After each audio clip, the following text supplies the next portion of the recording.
Hello everyone, welcome to my YouTube channel. आप सभी का मेरे यूट्यूब चैनल में स्वागत है।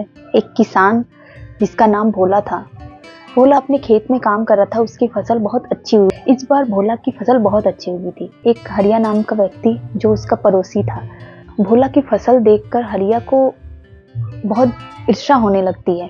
घर जाकर अपनी पत्नी से कहने लगता है कि इस बार भोला की फसल तो बहुत अच्छी हुई है, अच्छी कमाई हो जाएगी उसकी। उसकी पत्नी कहती है हाँ, इस बार इन लोगों की कमाई बहुत अच्छी होगी। कहने लगता है हम ऐसा होने नहीं देंगे। भोला शाम के वक्त अपने घर लौटता है और अपनी पत्नी से कहने लगता है कि इस बार हमारी फसल बहुत अच्छी हुई है। उसकी पत्नी कहती है कि इस बार फसल से हमें अच्छी कमाई हो जाएगी।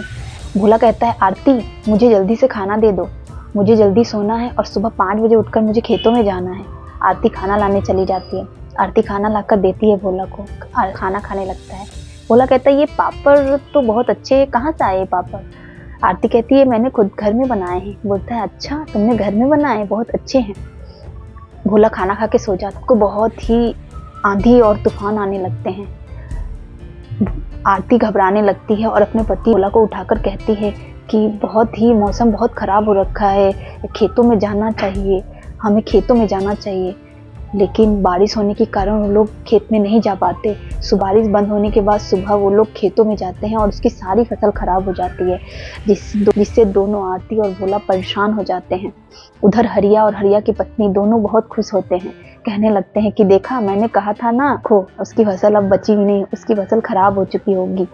वो दोनों बहुत खुश होते हैं। यहाँ आरती और भोला दोनों दुखी हो जाते हैं। उनकी फसल खराब होने के कारण वो बहुत दुखी होते हैं। कहते हैं अब हमारा गुजारा कैसे होगा, हमारा घर कैसे चलेगा। आरती कहने लगती है कि एक काम करो, तुम खेत का काम छोड़ दो और बेचने का काम शुरू कर दो। आप जाओ, मैं कुछ पापड़ बना कर देती हूँ, आप जाओ गांव में बेच के आओ, देखो कोई लेता है या नहीं। भोला कहता है कि पापड़ कोई लेगा, अगर हमारी पापड़ बिक्री ना हुई तो हमारे जो भी पैसे बचे हुए हैं वो भी हमारे बहुत नुकसान हो जाएगा। जो भी पैसा बचा है हमारा तो बहुत नुकसान हो जाएगा। फिर भी आरती बोलती है मैं थोड़े पापड़ बना कर देती हूँ, आप जाओ, जाकर एक बार देख के आओ कोई लेता है या नहीं लेता है। वो एक टोकरी में आरती पापड़ डालकर दे देती है। भोला उसे गाँव में लेकर जाता है और बेचने लगता है। दूध में जाते ही एक औरत मिलने लगती है कि भाई कितने का पापड़, कितने का बेच रहे हो? भोला कहने लगता है कि 10 रुपए का एक बेच रहा हूँ।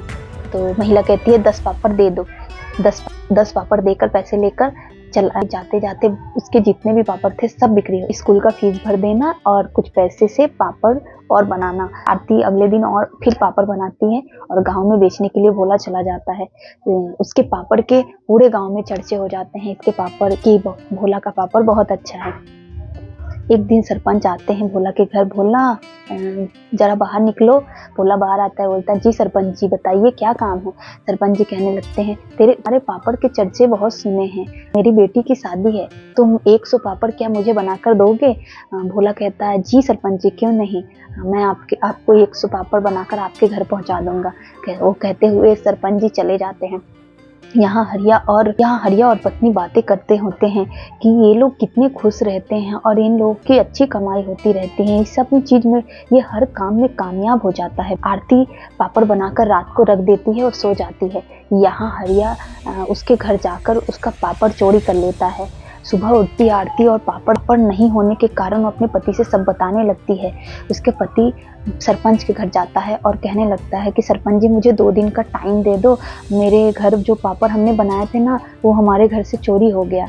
तो सरपंच कहता है हाँ रिया, 2 दिन का मैं टाइम देता हूँ, लेकिन तुम पापड़ जरूर दे देना। ऐसा कह के भोला सरपंच जी के वहाँ से घर को आता है।